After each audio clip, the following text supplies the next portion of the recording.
La paz de Dios sea con ustedes.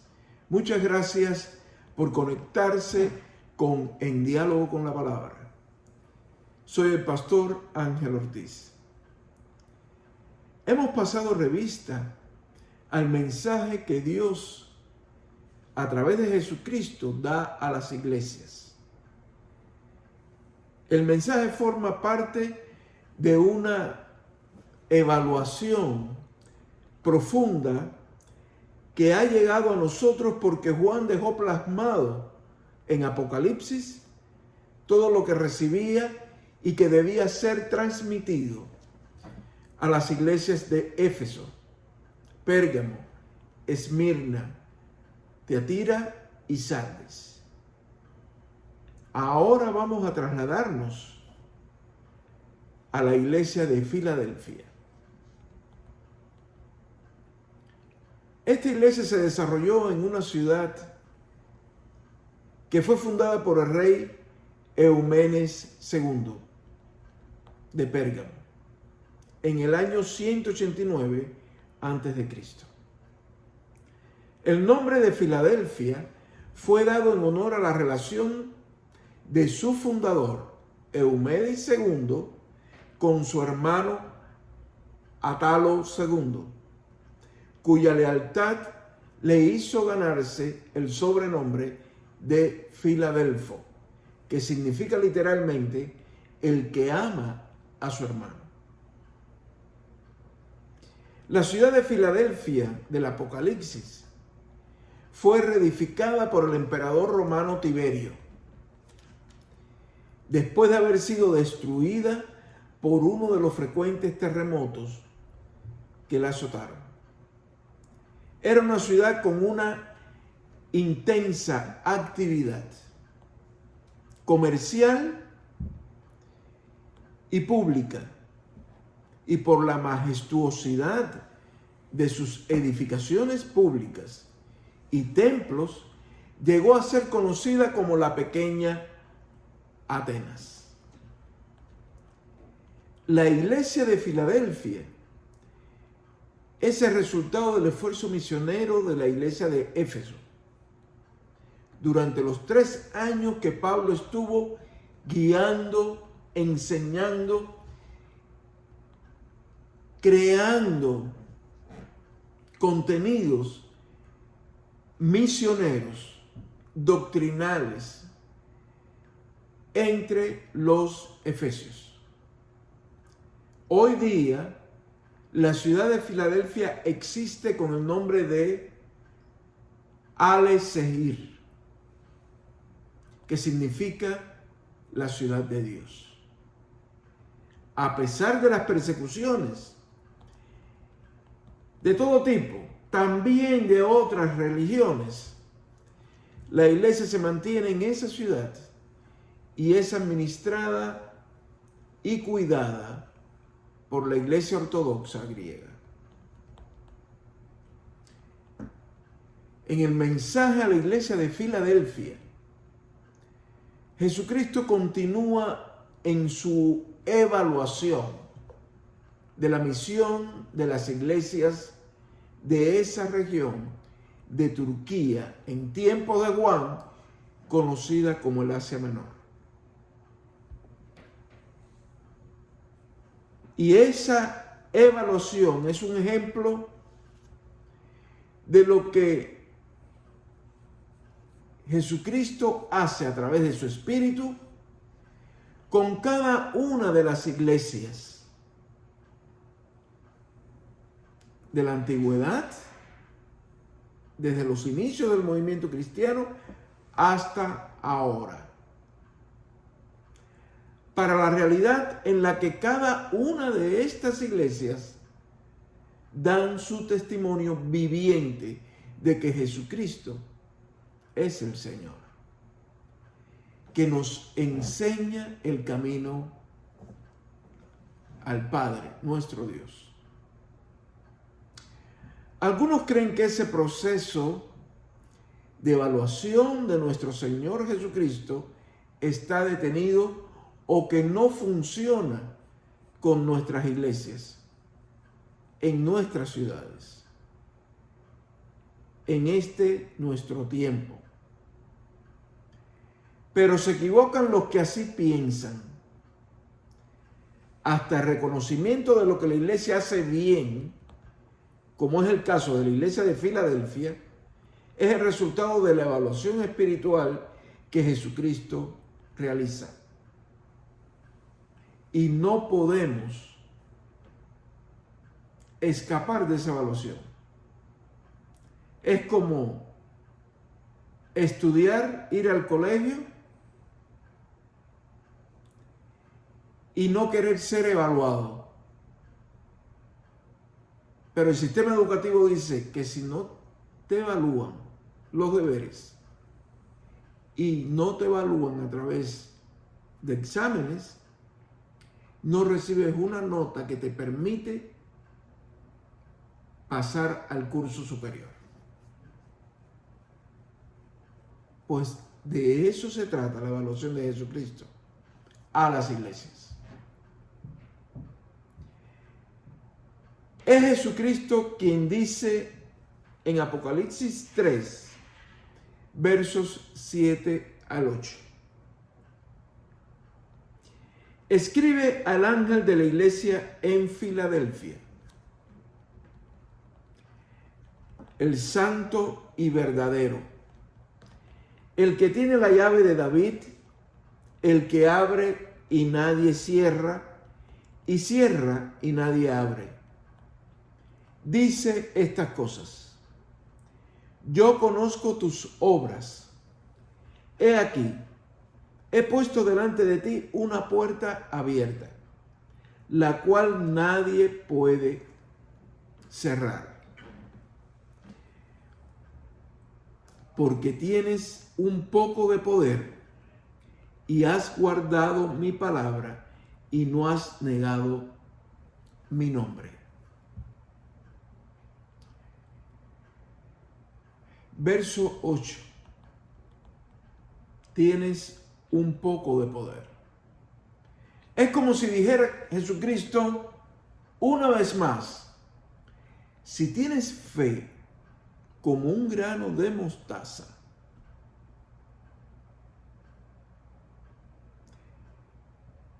que aunque pequeña puede mover montañas de obstáculos de nuestro camino, vas a ver la gloria de Dios. Ese poco de poder que tenía la iglesia en Filadelfia hace la diferencia. Ese poco de poder es energía que la iglesia de Filadelfia ostenta, tiene. Ese poder, aunque es poco, y repito, poco, viene del Espíritu de Dios, a través del cual Jesucristo lidera a la iglesia, le enseña y evalúa, desde el menor al mayor de los que la integran, y evalúa, enseña y lidera a la iglesia como comunidad.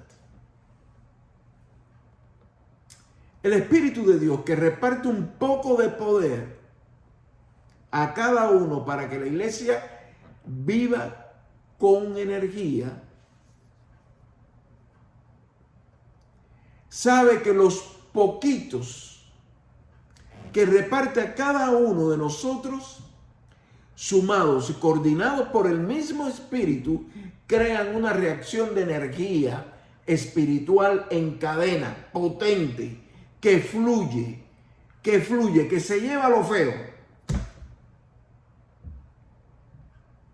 de la organización que llamamos iglesia, y que la fortalece, la hace brillar en la comunidad.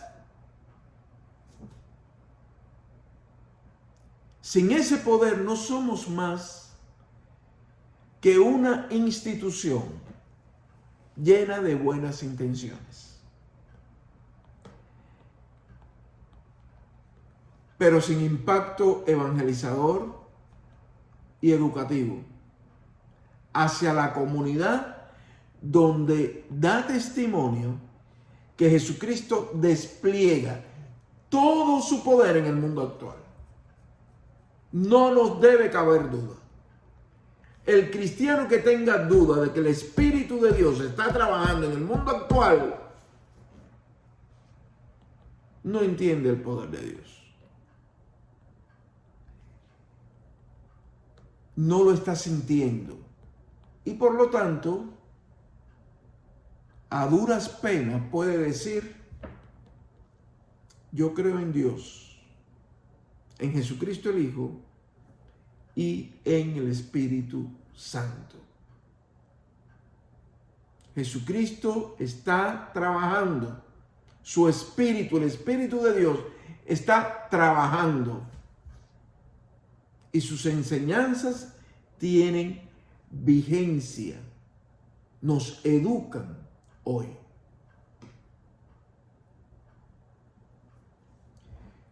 Sin el poder del Espíritu de Dios, la iglesia reacciona como el cuerpo humano que no tiene energía, lenta y perezosamente, a punto de quebrarse, de desmayarse, sin entusiasmo, sin visión, sin futuro. Si eso le sucediera a la iglesia, a cualquier iglesia, ¿qué sentido tendría para el mundo que nos reunamos, que nos congreguemos? ¿Para qué? No pasamos de ser unos perdedores del tiempo, botando el tiempo. Si no aprovechamos nuestras reuniones congregacionales de adoración a Dios y de aprendizaje en el que nos educamos para ser mejores ciudadanos del reino de Dios en el mundo, en la nación, en la ciudad donde vivimos, entonces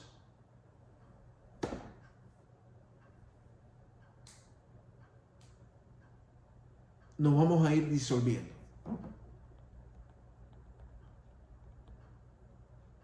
Las iglesias tienen vigencia hoy y la tendrán mañana si tienen poder, si tienen energía, aunque sea poco.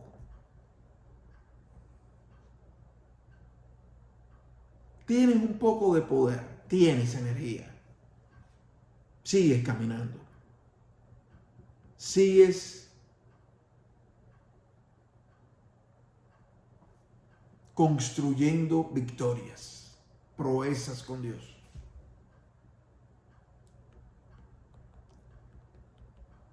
Y esas victorias con Dios, que construimos con Dios, no las construimos solo, porque al final de cuentas, la energía espiritual que tenemos viene del Espíritu de Dios, que nos da poder. Porque no es con sangre ni con carne, sino con el Espíritu de Dios que logramos el éxito sostenido en el tiempo. Sin poder, no podemos cumplir la misión que el mismo Jesucristo encomendó a la iglesia en Mateo 28, 16 al 20. Vayan y hagan discípulos de todas las naciones, bautizándolos en el nombre del Padre, del Hijo y del Espíritu Santo, y enseñándoles que guarden todas las cosas que les he mandado. Sin poder del Espíritu, o como usted quiera llamarlo, en tiempos de toda una gama de productos energéticos. Sin energía del Espíritu, no lograremos cumplir con ese mandato de Jesucristo con calidad. Y la evaluación que de nosotros haga Jesucristo tendrá como resultado la desaprobación. En el verso 9 continúa el mensaje a la iglesia de Filadelfia, la evaluación a la iglesia de Filadelfia. He aquí yo te daré algunos de la sinagoga de Satanás, de los que dicen ser judíos y no lo son, sino que mienten. He aquí yo haré que lleguen y se postren delante de tus pies y conocerán que yo te he amado. Filadelfia, el que ama a su hermano.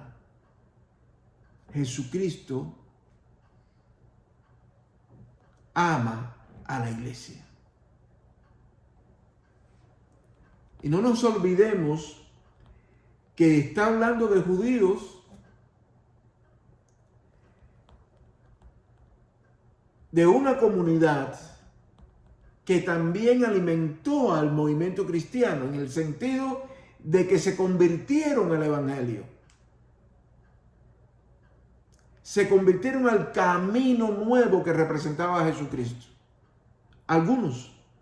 Otros se mantenían en el ritualismo de su religión original, trayendo de transformar el movimiento de Jesucristo en una continuidad con el pasado, en parte del pasado religioso de donde Jesucristo venía. Pero Jesucristo vino a traer un condimento nuevo a la vida. Desde sus bases judías, trajo una nueva visión de la conexión que debemos como seres humanos tener con nuestro Padre Creador, y unió los dos polos, Dios y el mundo, porque Dios envió a su Hijo para que el mundo fuera salvo por él. Y eso no lo entendían y trataban de dividir a esta iglesia. Sin embargo, Jesucristo, que amaba a la iglesia de Filadelfia, dice: yo haré que lleguen y se postren delante de tus pies. Por lo tanto, no debemos temerle al hecho de que vienen hermanos, nos pueden visitar en nuestra iglesia local de otras denominaciones. Pueden venir personas de otras religiones. No hay que entrar en nerviosismos ni verlos como amenaza, porque Jesucristo ama a la iglesia y ama a la iglesia que desarrolla su misión con un poco de poder de él. Por lo tanto, está en capacidad de discernir quiénes entran al territorio del cuerpo de Jesucristo, que es la iglesia, como enviados por Satanás, para confundir, para debilitar, para destruir.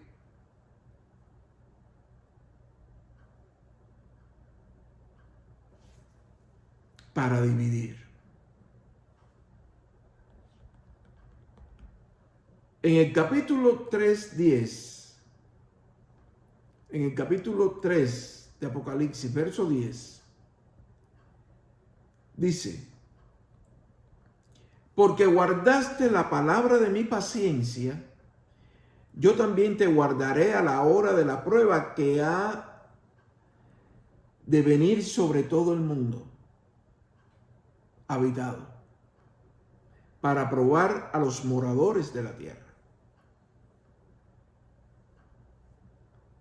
Más adelante en el Apocalipsis nos daremos cuenta qué pruebas estaban viviendo ellos. Dentro del Imperio Romano, teniendo a un emperador como Domiciano que decía que era Dios. Ya nos hemos puesto en ese contexto, pero en nuestro contexto, en nuestra realidad, tenemos testimonio de que Dios nos ha guardado a la hora de la prueba que ha venido el mundo. Y pruebas futuras no faltarán en el mundo habitado. Del año 2021 y los años que vendrán en el siglo XXI. Porque Dios tiene el objetivo de probar a los moradores de la tierra. A nosotros y a todos. Y estas palabras retoman las palabras de Jesús, que aparece en Juan 17:6, el Evangelio de Jesucristo según Juan, en la oración de Jesús por sus discípulos, donde expresa: he manifestado tu nombre a los hombres que del mundo me diste. Tuyos eran y me los diste, y han guardado tu palabra. Y sigue en el verso 9: yo ruego por ellos, no ruego por el mundo, sino por los que me has dado, porque tuyos son.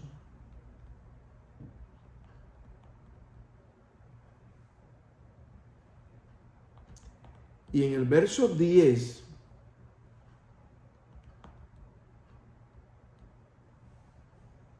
del capítulo 3 de Apocalipsis: porque guardaste la palabra de mi paciencia, yo también te guardaré. Se lo dice a la iglesia, se lo dijo a los discípulos en la hora de la prueba. Porque al final no debemos olvidar, ni al final ni al principio de nuestras vidas, que somos de Dios y que Dios nos entregó a Jesucristo para que nos pastoreara, nos cuidara, nos enseñara, nos guiara.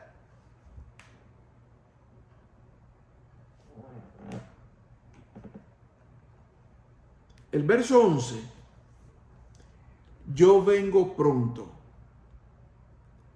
Retén lo que tienes para que nadie tome tu corona. Al que venza yo le daré columna en el templo de mi Dios, y nunca jamás saldrá fuera. Y escribiré sobre él el nombre de mi Dios y el nombre de la ciudad de mi Dios, la nueva Jerusalén, que desciende del cielo, enviada por mi Dios, y mi nombre nuevo. Yo vengo pronto. Verso 11. Al decir vengo pronto, Jesucristo está hablando de la parusía, que significa venida, advenimiento o presencia. Y la parusía de Jesucristo, lo que se conoce como el acontecimiento que los cristianos esperamos al final de la historia, al final de los tiempos, al final de todo este trayecto, este peregrinaje en el que vivimos, ese acontecimiento lo llamamos la segunda venida de Cristo. Y Pablo propone un orden al respecto en 1 Corintios 15, que merece ser leído. 1 Corintios 15, versos 23 al 26.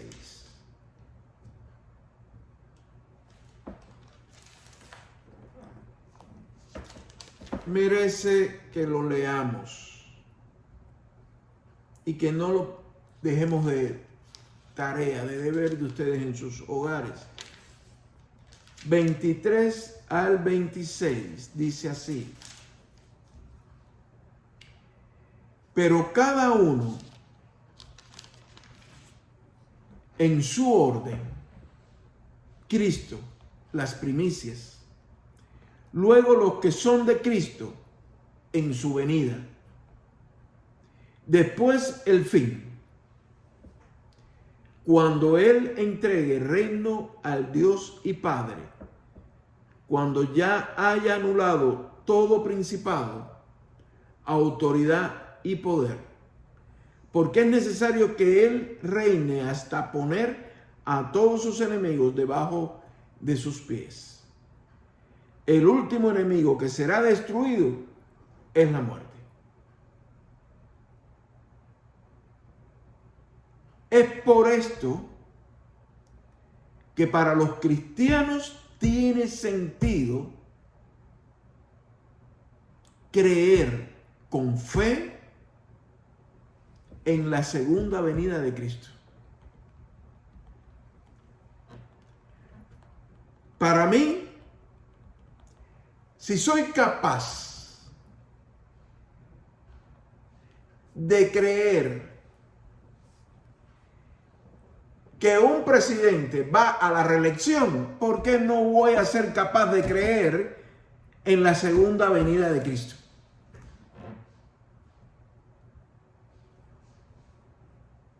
Si soy capaz de vivir años y años y años y años en un sistema social que a la medida en que avanza se va depauperando, se va debilitando por sus propios errores, en vez de, la lógica indica que con los años un sistema social gana en sabiduría, gana en inteligencia social, donde va enmendando los errores. No, pero resulta ser que sigue cometiendo errores y sigue creando nuevos modelos de esclavitud mental y espiritual.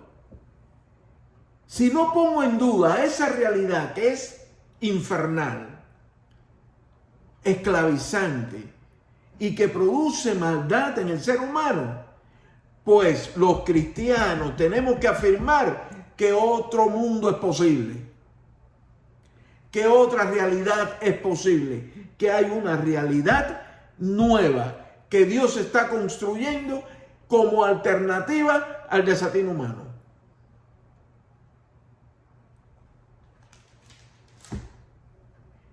Y ese orden en los acontecimientos donde el final es vencer a la muerte. Miren que hemos visto muerte en esta pandemia. Miren que vemos muerte todos los días por enfermedades, por accidentes, por destrucción. El último enemigo a vencer por Jesucristo es la realidad de la muerte en este mundo de Dios. Cada generación de cristianos congregados como iglesia es pueblo que espera que Jesucristo se manifieste a plenitud. y que transformen la humanidad que somos. Nosotros creemos en eso. Retén lo que tienes. Esto lo dice Jesucristo a manera de advertencia y a la vez reconocimiento de lo que esa iglesia de Filadelfia había alcanzado.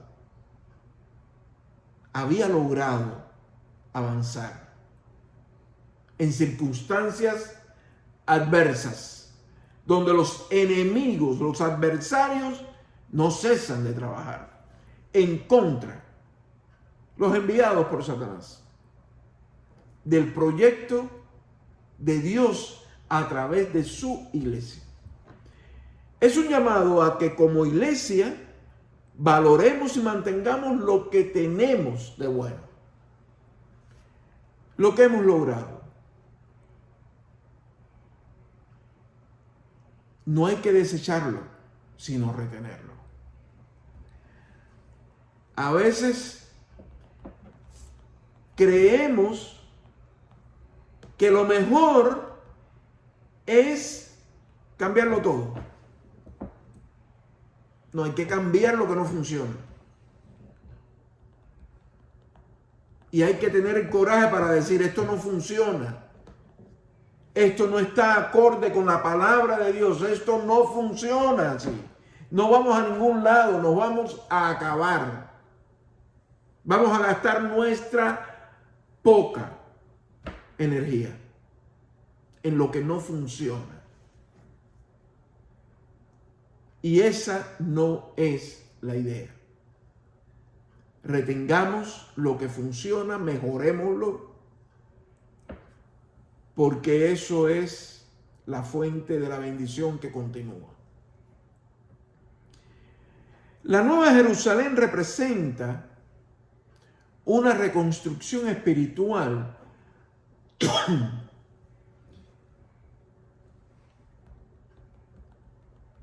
que necesitamos. Esta renovación espiritual es clave para el cristianismo y su vigencia en el mundo de hoy. Y cuando digo vigencia en el mundo de hoy, hablo de vigencia social. La mayoría de la gente en la calle considera que la iglesia no sirve para nada. No les beneficia en nada porque ven el beneficio material de la iglesia. Si la iglesia no me ayuda a resolver este problema, no, pero es que la iglesia no puede resolver ese problema. Porque hay leyes estatales y federales respecto a el manejo de la migración, por ejemplo. Por lo tanto, la iglesia no es una agencia para resolver papeles migratorios, a no ser que que se construya, como hay iglesias que han construido una coordinación con las autoridades federales que atienden el tema de migración o que atienden respecto al tema de niños y familias, respecto a alimentar a los pobres, respecto a cosas que se pueden hacer institucionalmente con impacto social.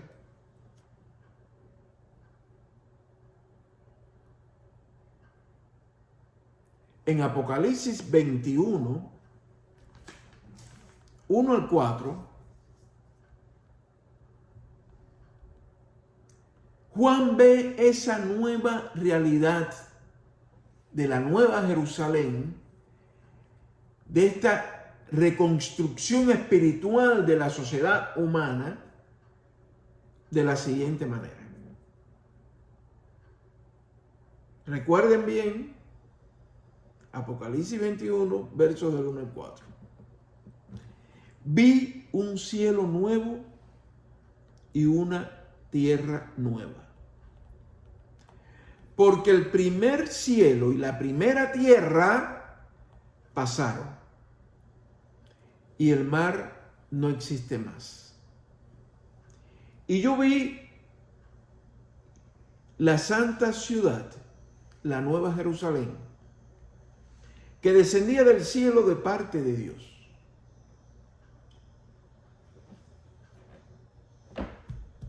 Esta reconstrucción simbólica de la nueva Jerusalén desciende de parte de Dios. Ahora nosotros podemos ponernos de acuerdo y coger todo tipo de materiales de construcción y decir, como se está diciendo en Arabia Saudita, voy a construir una mega ciudad, la mejor ciudad del mundo con los mejores edificios del mundo, los más inteligentes. Si son inteligentes deben caminar esos edificios también, con toda la gente dentro. Pero esta reconstrucción espiritual no es eso que hacemos nosotros.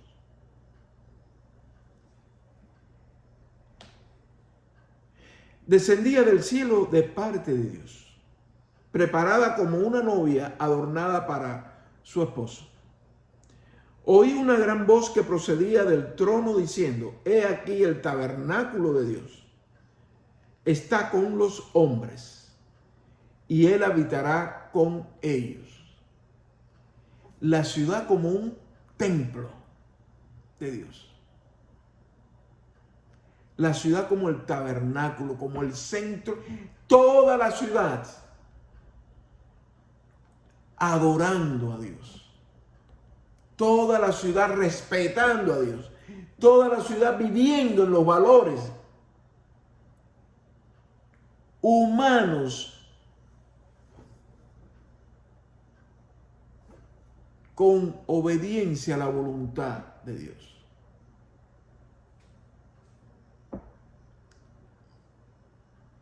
Y Él habitará con ellos. Y ellos serán su pueblo. Y Dios mismo estará con ellos como su Dios. Y Dios enjugará toda lágrima de los ojos de ellos. No habrá más muerte, ni habrá más llanto, ni clamor, ni dolor. Porque las primeras cosas, las que estamos viviendo nosotros, ya pasaron. El que tiene oído, oiga lo que el Espíritu de Dios dice a las iglesias. Nos conviene escucharlo, pues nos está evaluando. La bendición de Dios sea con cada uno de ustedes y sus familias. A nuestro Dios sea la gloria. Amén.